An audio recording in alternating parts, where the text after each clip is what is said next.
د خوست ولایت د ترافیک مدیریت لپاره د نوي ودانۍ د چارو پیل. د ترافیک مدیریت لپاره د غنوي اداري ودانۍ د خوست کابل عمومي سړک ترڅنګ اداري کمپلیکس جنوب لوري ته د 10 میلیونه 13,000 افغانۍ په لګښت سره چې د کورنیو چارو وزارت د مالی او انکشافي بودیجې څخه په څه کم 3 جریبه ځمکه کې جوړیږي چې چارې به یې د 6 میاشتو په موده کې بشپړې شي.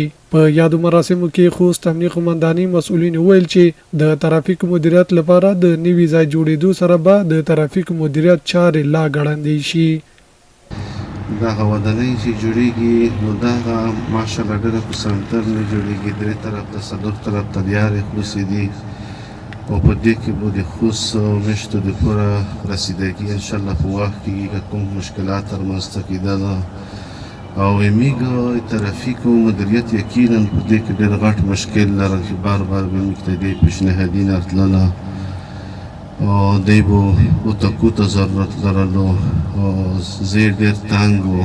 نو د الحمدلله چې موږ په موجودیت کې دغه شی د لوړو مقاماتو نه موږ ته منظور شوی دی. موږ په دې نه ډېره خوښي ښیو.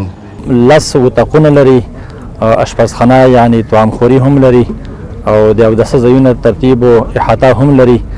هغه اسانتیاوې چې زموږ پرسونل ورته اړتیا لري ان شاء الله هغه اسانتیاوې باندې مشتمله ودانۍ ده.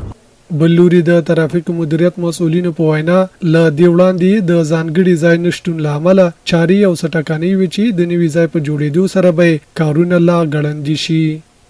شعبات مو ټول په کنټینرو کې وو نو موږ بار بار هڅه وکړه چې د تعمیر زر منظوري حاصله کو او زر افتتاح کو. دا چې نن ورځ دا عملا شروع شوه. په تیر کې ډېرې ستونزې لیدلې دي د ترافیکو کارمندانو د ترافیکو پرسونل.